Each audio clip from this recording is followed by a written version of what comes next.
Warning, the conversations in this podcast are performed by the cavemen. For your safety and the protection of those around you, please do not attempt to take anything you hear too seriously on the show.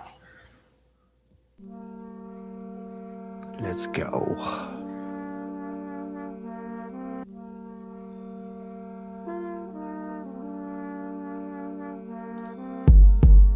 What's up, everybody? Welcome back. It's another episode of the Cave Podcast. You got your caveman. It's me, Joreeezy. We got Francis over here, and we got Melman getting together to talk about something that is near and dear to Mel and I, and to Francis. It's the rare topics where sports and conspiracy theories cross over, I think, you know? And I feel like this is an addition to the series of conversations that we've had about, is sports fake?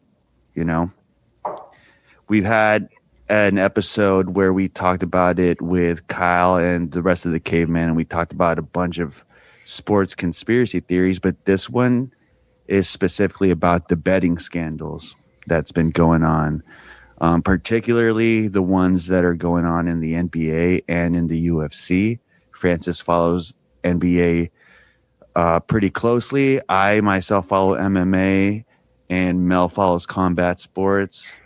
And one thing I always said is the reason I like combat sports is if anything is fixed, you could just be like, fuck that. Just, you know what I mean? Pow, hit him with a haymaker. Kind of like some Anthony Joshua shit. Yeah, I was about to say, yeah. I don't know if you guys have seen the celebrity boxing matches like Super Hot Fire and Ray J. Yeah, they had a boxing match. They had a boxing match. Interestingly enough, this is relevant to betting scandals, but interestingly enough, Super Hot Fire is not bad. Okay, if you're listening, Super Hot Fire is the guy that took over the viral rap battles online back in like 2016. You know. He can box. The guy can box, and he boxed Ray J. And for some weird reason, the first round of that fight, he did not throw a punch. You know? He didn't throw a single punch. Everyone's wondering, like, "Yo, is Super Hot Fire trolling?" You know, right? And then the second round just came out and literally stung Ray J with every punch that he threw. You know, it's like the second punch he threw. it was really his ass out. It was really obvious that he could have put him away at any time in that fight, you know? Absolutely. But the sus part, this is a promotion under Aiden Ross, the kick streamer. But the sus part was after the fight, Ray J was all up in Super Hot Fire's face and was asking like, dog, you fucked it up, you know? He's about to make money. He's about to make money. And he was openly saying that, you know? Yeah. And it's not like Super Hot Fire denied it. He was just, you know, seeing through him, like, trying not to almost acknowledge his presence. You know what I mean? Yeah. That shit was, he's like, dog, you fucked up. We lost the bag tonight. He's like, we could have got a bag, dog. Hey, bro, wait, hold on. Are you saying it without saying it right now? Like, well, one, it's like you can bet on those fights, right? You know what Yes. like, what the fuck? Yeah. And two, like, it's really weird that, you know, the people that fight under that promotion, they're considered meme fighters, but the creme de la creme, like the professional athletes, are under investigation right now by the FBI because of this shit. You know what I mean? Yeah. So betting scandals in sports isn't new. There is the Black Sox scandal in 1919. I think that's the famous one we talked about in that previous episode I was referencing. There's the 1951 college basketball point shaving scandal. There's the Pete Rose betting scandal in 1989 in Major League Baseball, the Boston College point shaving scandals.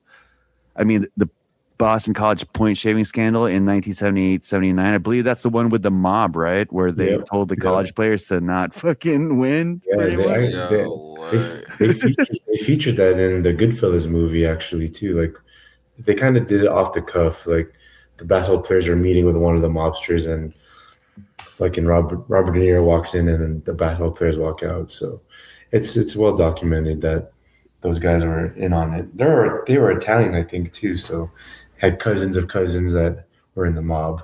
It's Boston, you know. If you've seen The Departed, Yeah. Boston in general is heavily rooted in the mob. Yeah. In the mob. Mhm. But let me just read an excerpt from that. Boston college basketball players, including backup Rick Kunn, conspired with mob associates, notably Henry Hill of Goodfellas fame, to shave points. It resulted in convictions and highlighted organized crime's reach into college sports. So everything's fair play to these guys. You know what I mean? You can make a buck anywhere. It's 100%. During COVID, I know people were like, dude, you could bet on like the Special Olympics. You know what I mean? Because sports wasn't going on around that time. Fucking crazy. Bet on anything. People would literally bet on anything, bro. We're Filipino, and in the Philippines, they bet on like chicken fighting. They bet on like spider fighting. Spider fighting. Yeah, bro. That's legit. I would actually. Yeah. So it's funny because now you can literally bet on anything. Like, I know one of the things I would reiterate at my show is the fact that Kalshi and Polymarket is almost a Freudian slip of everything being fake and everything being, you know what I mean, sort of entertainment in a way, if you can see what's going on. You know what I'm saying? Yeah. And just if you don't know, Kalshi, you could bet on the weather. You know, you could bet on certain phrases that are going to be said in interviews and how long certain speeches are going to be. One popular thing that we're going to talk about is prop bets. And you get some crazy prop bets on Kalshi too, I think. And I feel like sometimes you get exclusive ones on there to promote the app. So you bet on that props exclusively. You know what I mean? Through that app. Yeah. So it's really sus. And I think, you know, it being promoted as Polymarket and what else? How else did they market it as? Prediction market. You know what I mean? Yeah. I feel like it's kind of trying to present itself other than sports gambling, you know what I mean? Other than something that's kind of, it's pretty much insider stock trading, you know what I'm saying? Yeah, I read something about like the FTC, the Federal Trade Commission, was investigating certain military generals or high people in the military because they had inside info on this stuff going on in Iran. So they were betting on Kalshi, like, will the U.S. go to ban blah, blah, blah in Iran. So with that insider, to your point, it's not just with stocks anymore. It's like with pretty much anything now. I feel like anything you can bet on or something like that is rigged, bro. Like, because somebody has to make money, you know.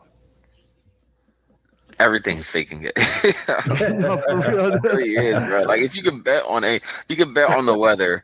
Okay, we all know they have weather technology devices that control the weather. So boom, somebody's doing that, and I need to bet on it not raining in California, so that way the people, the crops die, so that way the people go to Walmart more, or you know what I mean, and then that makes my stock go up. You know what I mean? It's just continuous trickle effect of just fucking something up to make more money, or betting on something to make more money off of that, and giving somebody the information. Oh yeah, hey bud, I know what's going on. Just bet on this with me. You know, I don't know. I saw this clip on Twitter. It was this guy. He went up to this like weather sensor with a blow dryer. And he was blow drying the weather sensor so that the temperature would rise. So he hits his prop bet on the weather fucking bet. I saw that. See? And we're not talking about all the stuff that goes on in politics. I know I think it was Kristi Noem. She had a public address where I guess there were bets on her speech being under an hour. And right before the hour hit, she wrapped it up and she dipped out. You know what I mean? Damn, it's crazy. It's like they know, man. They know. So not to stray off sports betting, it's funny because sports betting was our indicator first that something is not right, bro. I remember for me personally, when I was heavily betting 2014 era, like I would bet on the over under and they would be suspiciously on point to the point where I'd be like, fuck this shit, bro. They know what's going on. You know? I would hit my boxing bets, I would hit my UFC bets, never with the NBA bets, bro. Even the World Cup, I hear some weird shit's going on in the World Cup right now. So I believe it. Can't really say for that, but as far as the NBA bets, bro, like that shit is too close. Like someone's doing gematria behind the scenes, fucking lining everything up. You know what I mean? Oh yeah. Yeah, man. Those spreads be like too on point sometimes. And then we find out that, there is something going on. So there's a large scale federal investigation that started in October 2025 involving illegal gambling rings. I guess there were some that were like underground, like poker groups, Mm-hmm. But what we're talking about right now is like insider information that affects the betting lines. You know what I mean? One aspect of it in the UFC is injuries, but in the NBA, I feel like it's more prop bets. And I heard the argument that, it's that stupid. Athletes are supposed to just play hard. You know what I mean? What if they were on fire that night? Or what if, you know what I mean? That night, their placement was right to get rebounds. You know what I mean? Man. Bro.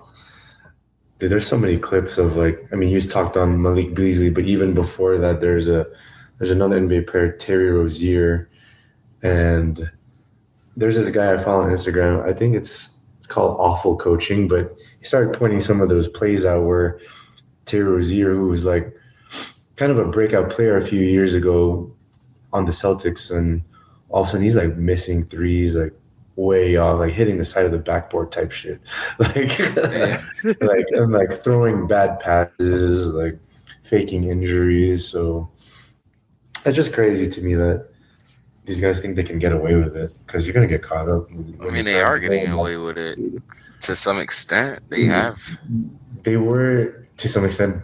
I think there's people that are getting away with it because I wanted to talk about this, like how, there's some people getting away with it, I'm pretty sure, and maybe they're doing it on the over because like what Terry Rozier and like Malik Beasley, a lot of how they got caught up is like underperforming.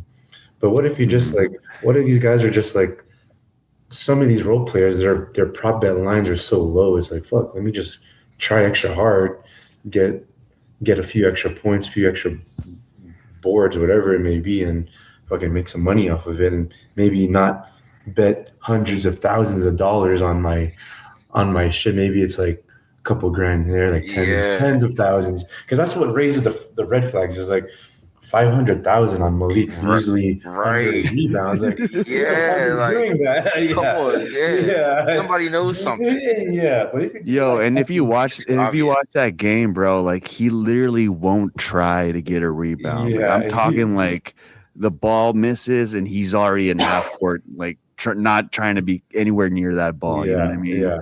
And when there's like a minute left, he's out there hustling, bro. Yeah, I saw that play. Like it's obvious this guy's like. It was like a specific play where they were going to lose already, but the spread was like, let's just say it was +9, and they were losing by like 10. So the guy makes a free throw. He's just hustling to make a dunk to make them lose by 8. Dude, he sprinted to the other side of the court to make a layup. Yeah, you know what I'm talking about. and knowing basketball, like being a basketball player, usually those are throwaway like seconds and minutes. Like usually you're supposed to just dribble it out. You know what I mean? Mm-hmm. So that was already like unsportsmanlike of him to do. You know what I mean? But gotta get paid, bro. Gotta get paid. What the fuck is making millions already? I don't understand. So you mentioned Terry Rozier. So the key NBA figures are involved. Terry Rozier, Miami Heat guard. Chauncey Billups. I was heartbroken by this. Oh wow, really? Yeah, I used to look highly upon Chauncey Billups, and I'm kind of sad, but it is what it is. Damon Jones, I was kind of surprised about that. Jonte Porter, and Malik Beasley. I think Malik Beasley was the most recent NBA player to get caught up. And yeah, like you said, I feel like, they probably caught 5% of the people that are involved in this. Yeah, you know what I'm saying? I heard that the Golden State Warriors was under suspicion too. Bro, that's like the best, dog. Like Steph Curry and them fucking fixing games, man. Yeah. What the hell, man? That's so wild. Yeah, so to me, I mean, like, NBA is a sport where you can do that shit. You know what I mean? Like I was thinking about the Warriors fixing games. Like, if Steph Curry is as accurate as he is, you know what I mean? Like, I'm just not gonna make my shots tonight. You know what I'm saying? Exactly. Make a few mil just doing that. We're just passing it more times than not. Like, and then, I've seen many clips where football players were saying, "Oh, it's football's scripted and stuff like that." They tell you what not to do. They tell you when you're going to get an injury and stuff like that. Who's going to lose this in what round and shit like that. Like, I feel like those sports where it's so much more going on at once, it's so much easier to manipulate. Yeah, I don't know. That's why I don't bet at all, dude. Because I've never really betted. I think I'm just like Joreeezy. I betted on some boxing and some UFC, but other than that, I stay out of fucking sports altogether. Yeah, the people who bet, like, I mean, Francis is pretty in there as far as betting goes. I think he's more like into it than I am, but at some point it becomes like pattern recognition. You know what I mean? Yeah, for sure. It's kind of like you got like you say, pattern recognition, and kind of. I mean, I used to bet a lot on just off the whim, like off feeling, and now I'm kind of more strategic with my stuff and just analyzing. And it really gets to the point where it's just like you got to bet on.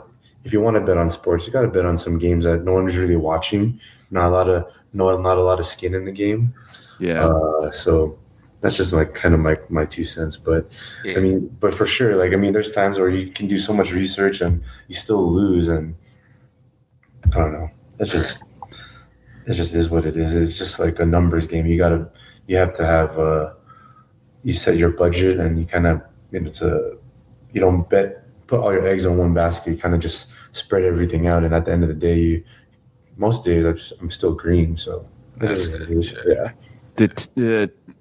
The two sports that I would bet in predominantly was NBA and UFC. Yeah. And boxing.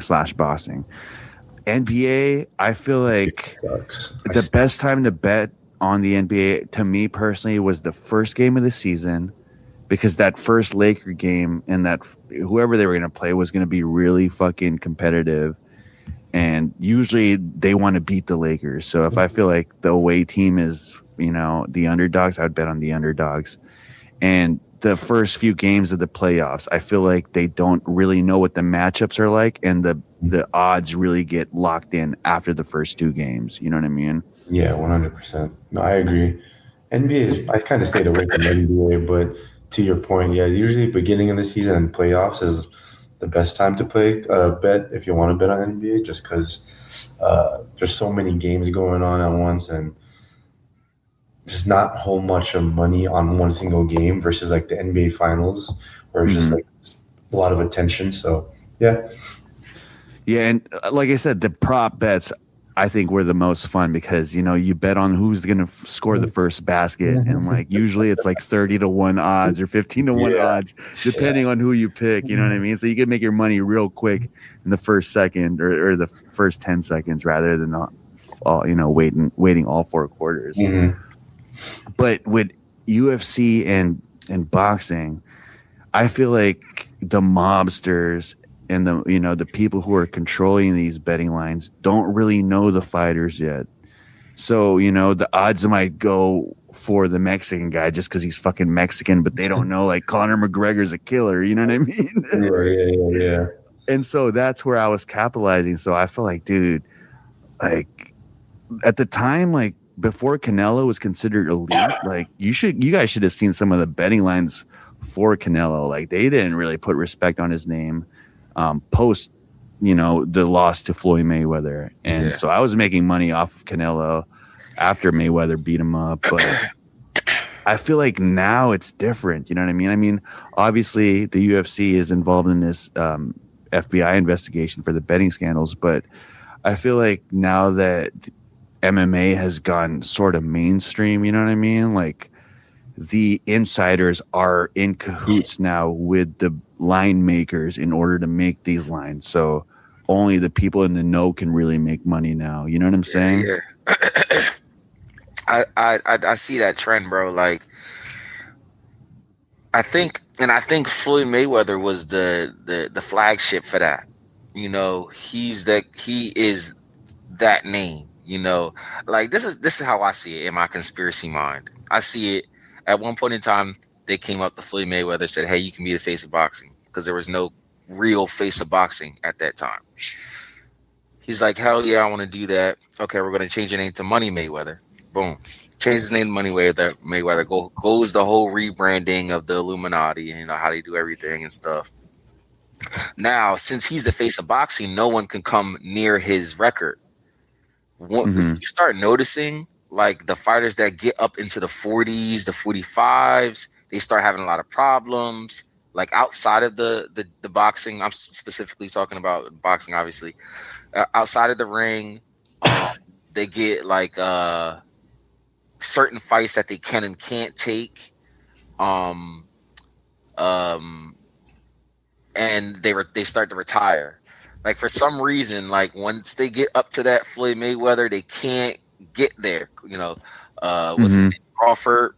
He said, "Fuck that." I really think Crawford seen something. I think he's seen something, especially with Turkey Alashek and with Canelo, how they were trying to work him. Because I do believe they were trying to work Crawford money wise to get him to lose that fight. But I do think that he saw something, and that's why he retired. But you see, what's his name? Tank. He was having a whole bunch of issues. Now he's quote unquote back. Right. I don't know, man. It's just something weird about it. Yo, to add to your point, bro, Ryan Garcia, I mean, he's got a second wave right now, but let's not forget that fucking weird episode he had where he started talking about Bohemian Grove and all that shit, right? Yeah. When he started really getting big and noticed, like certain people. And then, bro, this is another thing I noticed is like a lot of them, they rep that's that side. You know what I mean? If you really especially Mayweather, bro. Yeah, exactly. You can see they rep that side, bro. So I'm just gonna leave it at that. Ring the bell. That's crazy because you brought up Mayweather as an example, and that's a great example because prior to beating De La Hoya, I bet he was, you know what I mean, an underdog. Yeah. And then there had to be a shift where like he was going to be favored no matter what, but the shit talking had people betting on the other side. You know what I'm saying? Yep. So it was almost tailored to be the marketing is going to be you're going to be beatable, but you can't be beat. So that's going to make people want to bet on the other side. So we're going to make money regardless. You know what I mean? You make money, you make your show money, we make our money by, you know what I mean? He always said he would rob the bank. So, I think the biggest telltale sign is he's independent. Like, okay, bro, you're no, you know what? Like, no facts because like if you think about it, like anyone who goes independent and is successful doesn't last long. Michael Jackson, fucking what's his face? Prince, Tory Lanez. Yeah, Tory Lanez. Yeah, hell yeah. As long as they stay toe the line, they won't, P. Diddy him. Like, oh, right, bitch, you're gonna try to make more money than me, or you're gonna try to sue us for doing something that you don't like. Oh, all right, you're fucking out of here. Like, but he's been so far, he's been towing the line, doing everything that they like, I guess. So he's been making money.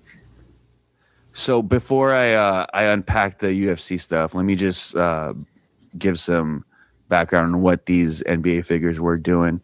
Terry Rozier, he was the primary figure in the betting scheme, allegedly informed associates he would fake an injury and exit early in March 23rd, 2023 against the Pelicans, enabling the big under bets on his props. May 2026 superseding indictment added that he accepted a $100,000 bribe to alter his performance. Yo, is this just me or is that low? Pretty low for Terry Rozier. What the fuck, dude? I ain't gonna lie. And he was placed on administrative leave by the NBA. He denied the charges. But I mean, if he's getting $100K and still getting paid by the NBA, I mean, yeah. That's like that's under the table, tax free type. Yeah, exactly. Chauncey Billups, charged mainly in the rigged poker scheme as a face card who helped lure players into the games and received a cut of proceeds. Some links alleged to the betting side, insider info on Blazers game. He was also placed on leave. He pled not guilty. Yo, I hear them underground poker fucking rings have been around for a while. Oh, yeah. I heard about So that ain't new, bro. Heard about them. Dude, a lot. So I almost feel bad that Billups took the hit for this. You know what I'm saying? Yeah. Damon Jones allegedly shared insider injury info on Lakers players, including before games involving stars like LeBron James and Anthony Davis. For betting profits, help recruit, lure people in the rigged poker games. He was the first major figure to plead guilty. Malik Beasley, separate but related indictment, unsealed June 29th, 30th. Like I said, pretty recent. He and 5 others, including former player Ed Davis, who was a previous Laker, right? Yeah, Ed Davis was pretty nice for a little bit. They were charged with wire fraud, conspiracy, and related counts. Prosecutors alleged Beasley manipulated his performance under or overperforming in stats in at least 4 games during the 2023-2024 season. And sadly, bro, like that footage is pretty convincing, dog. Shit, man. Yeah, I believe it. I totally believe it. Yeah. They better have paid you. And it raises a question to me. Do you think this fucking, like, I'm going to take a rest day on this game has something to do with this, maybe? Hell yeah, dude. Let's say the lines were already locked, and then he made an announcement like the day of or something, But usually you have to I'm sorry to cut you off, Mel, but usually you have to play the game, like at least play a minute for that line to be active. If you're ruled inactive like 30 minutes before that bet is nullified.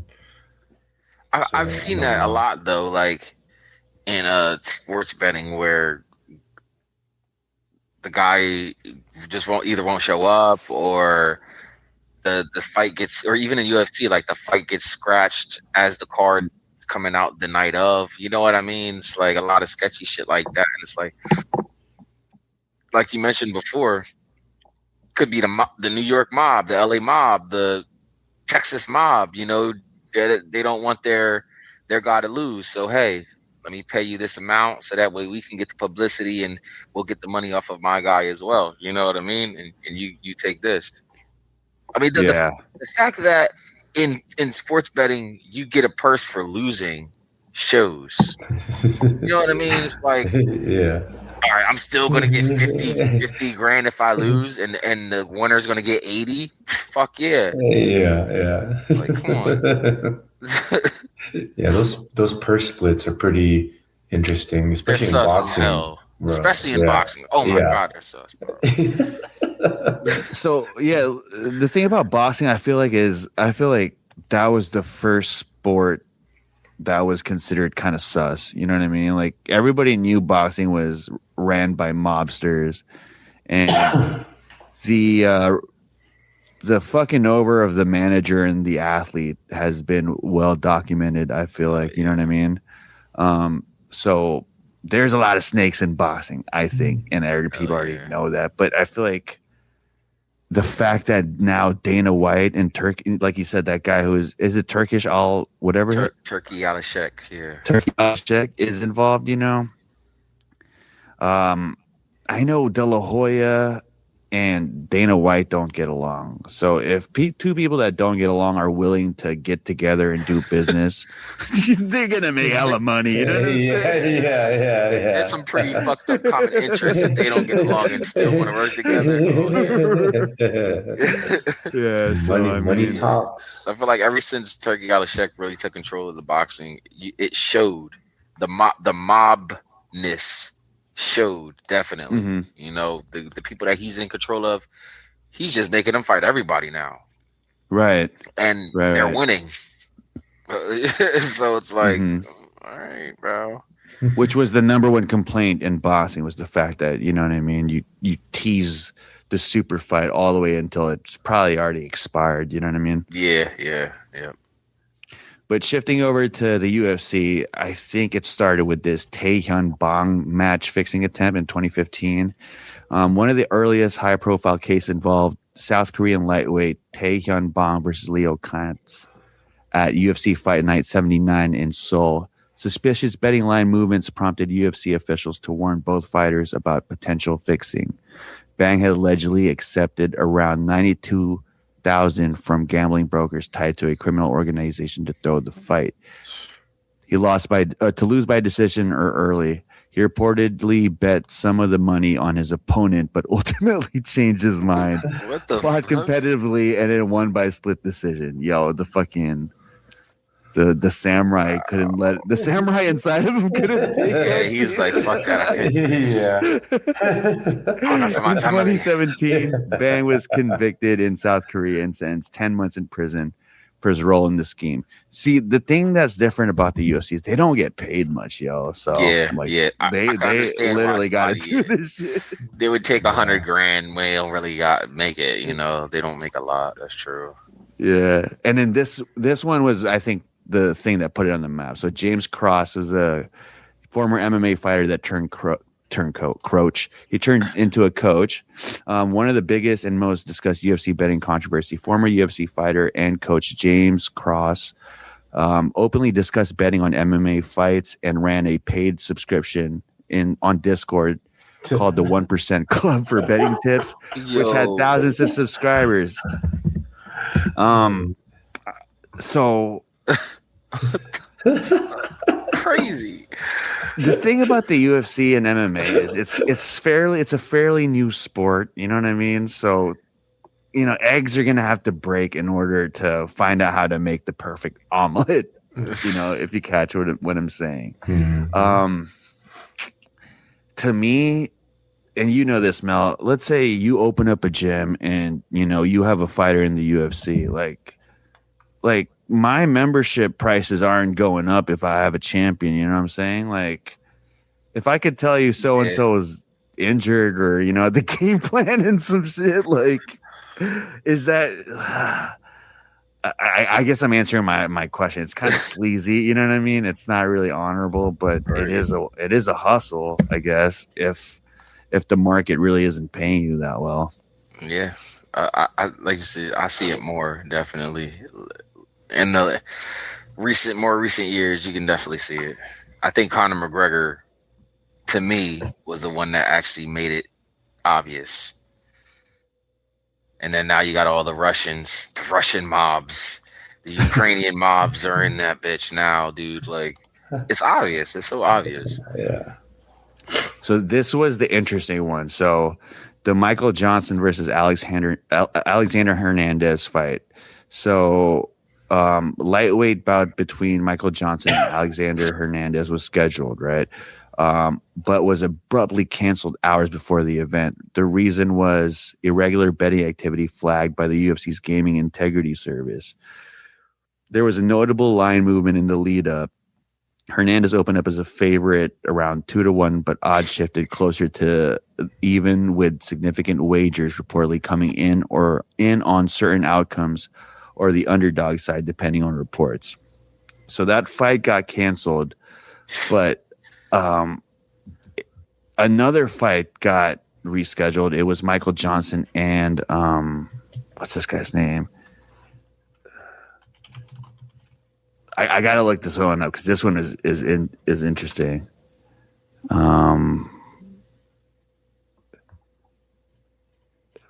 Where's Sherdog? Okay, here we go. It was his recent fight. Drew Dober. Okay, so this one.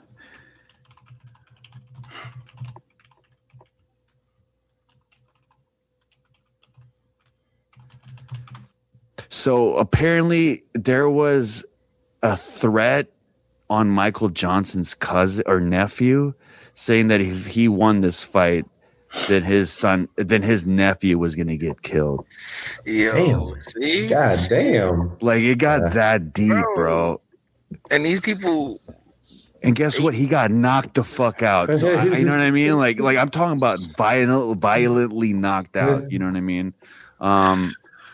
And again, like, I think the betting lines also moved after that threat was made. But shit, bro. I mean, like, if you threatened my family and I was a UFC fighter, like, you could rear naked choke me. You know what I'm saying? You gotta knock me out like that. Fuck, man. Like, and these people know you and they can find you. Like, they're the mob, bitch. And like, what are you gonna do? Say, oh yeah, right? Yeah, bitch, fucking car be following your ass home. Do you guys think, because since you guys watch a lot of combat sports, do you guys think some of these guys, when they get knocked out, do you feel like they get hit on the chin and maybe they could still fight? They got hit pretty good, but they're good, but they just pretend like fucking go retarded. I think sometimes maybe, but I you could tell. You can really tell when somebody gets really hit. Though. Yeah. Mm-hmm. I don't know. I don't think if it has happened, it's probably rare. But I don't know, I think most of the knockouts they're legit. Yeah. Okay. I think you see that a lot during illegal strikes. Okay. You know, where someone will fake they're knocked out. My tell is if the guy goes stiff, it's probably real. You know what I mean? When people get knocked out and they kind of act limpy, you know what I mean? They act like a feather, you know what I mean? I think there's a little bit of performative. I think there's a performative element going on as compared to someone whose like legs are stiff and he's trying to get up. You know what I mean? Yeah. Okay. So one more notable thing about this UFC betting scandal was the biggest. I mean, despite the controversy behind the UFC White House event, I watched that shit. That shit was fucking epic, dog. You know what I mean? Like, if you've been following the UFC, like, the UFC struggled to be taken seriously as a sport. They were called, like, human cockfighting, you know? Yeah. So for them to raise up the ranks to ESPN and then to the White House, like, hats off to Dana White. And no matter what political like controversy surrounded with that, if you were Dana White and you owned the UFC, you would do that too. You know what I'm saying? That's a big step. 100%.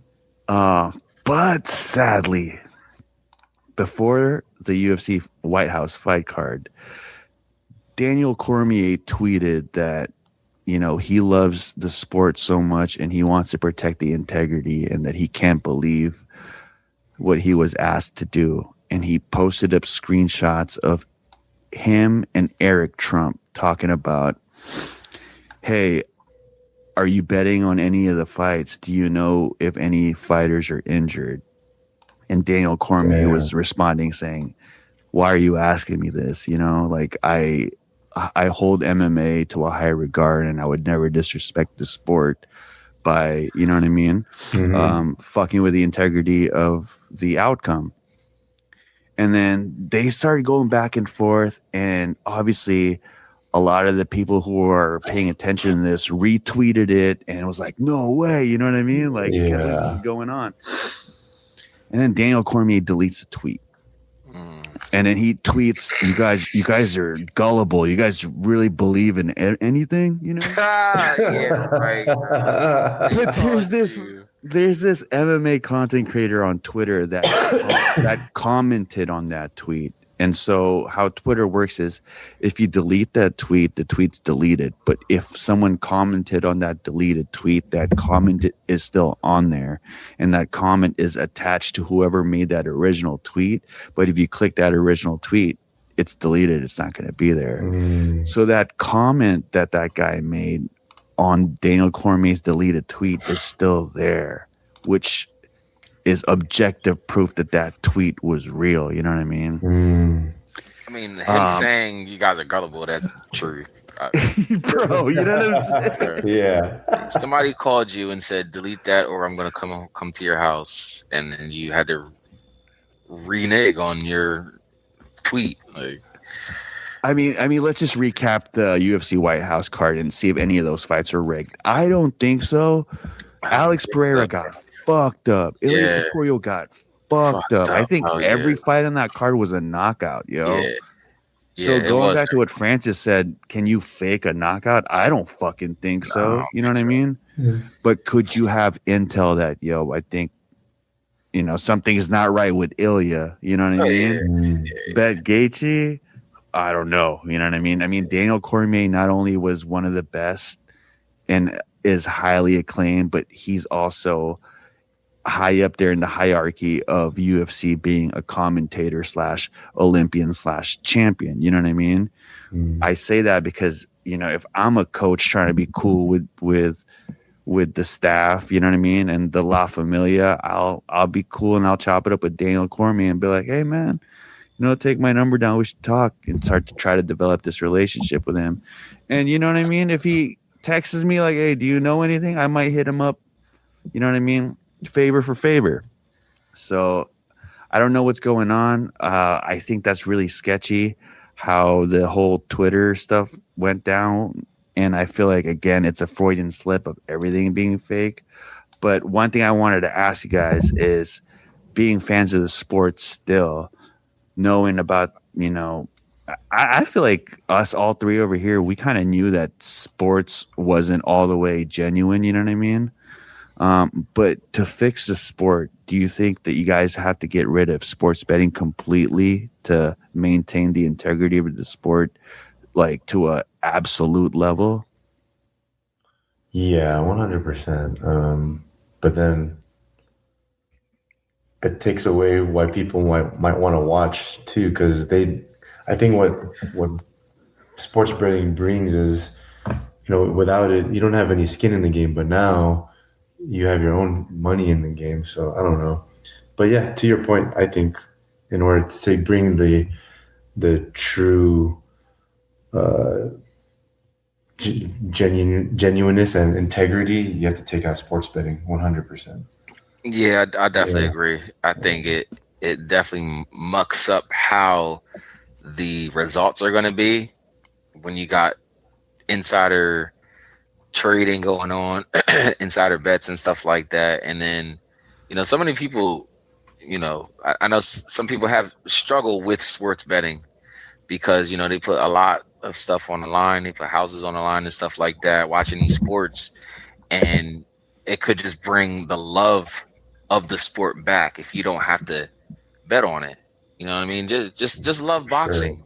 You know, why do you have to put money on it? Or just love baseball, football. Why do you have to bet on it? So yeah. I feel like, just listening to what your guys' response, I feel like to completely fix this, I feel like you really have to push winning bonuses, you know?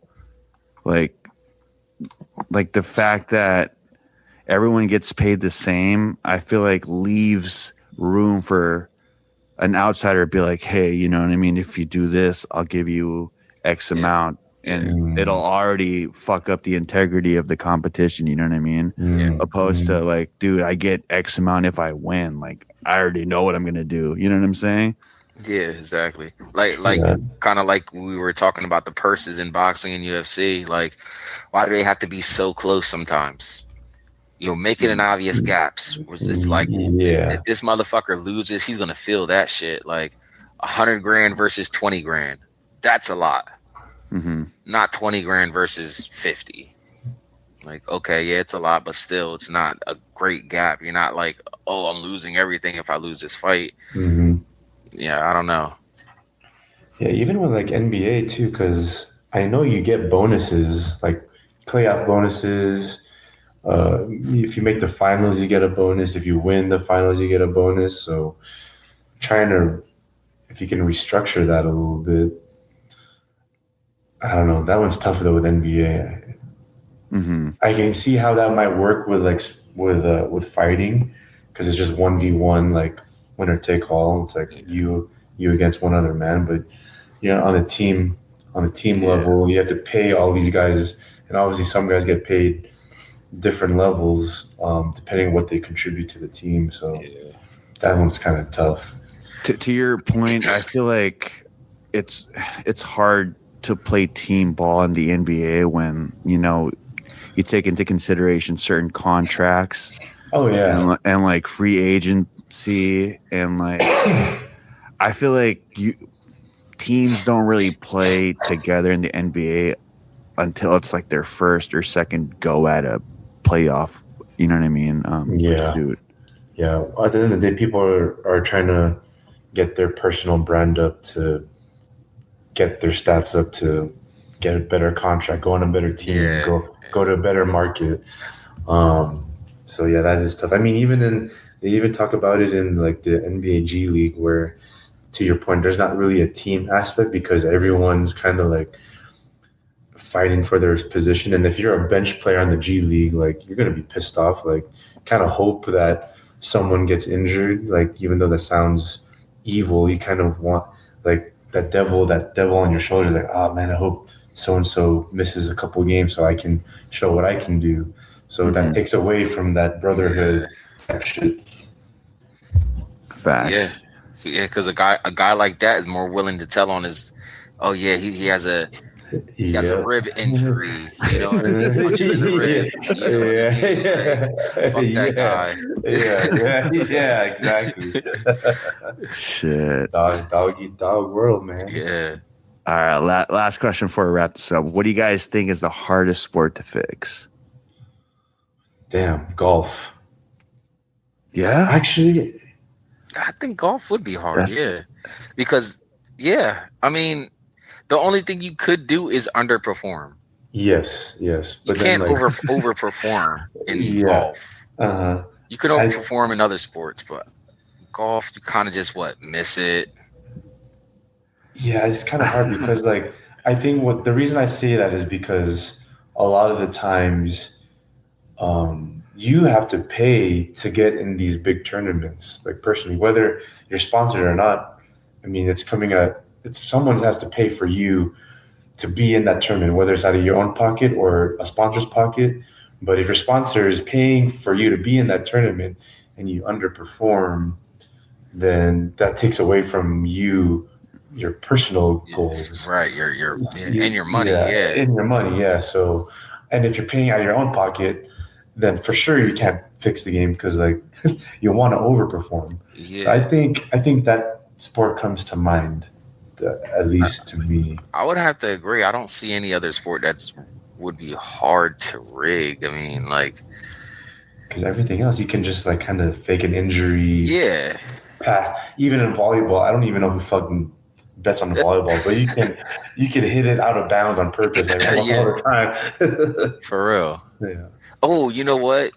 No, I was gonna say maybe like poker or something, but But that's kind of with golf too. You kind of have to pay to get in that tournament. yeah, it's the same Um, difference. Yeah, mm, I don't know. Yeah, I don't I know. think golf is a good answer because Yeah, yo, those motherfuckers get genuinely pissed, dog. So you yeah, cannot fake that yeah, dude. There's so much on the line, and like kind of what we talked about when we on a previous episode, like about what's the hardest sport, like to that extent, like you're not playing against you are playing against other people, but you're playing against yourself. You're like you kind of have to Mhm. just be the best version of yourself. yeah. Yeah. Um, but yeah, I think it's golf. But shit, well, there you go, man. Be careful with the betting. Make sure, I think now more than ever, you are educated because I feel like we're in a time period where there are more educated sports gamblers than ever. Hell Yeah. Word up. Kids even now. Yeah. I mean, I say it in my in our football podcast, like the house always wins. So you can do your research, see where the most of the money is at, and bet the opposite. And more times than not, you'll probably win. Yeah, man. So again, you can't be emotional with sports betting too, and I'll say that as a person who does bet emotionally sometimes. You know what I mean? Oh yeah, I learned my lesson in my 20s. So yeah, the insider info is out there. Check Twitter, check all the social media outlets. Shit's out there, bro.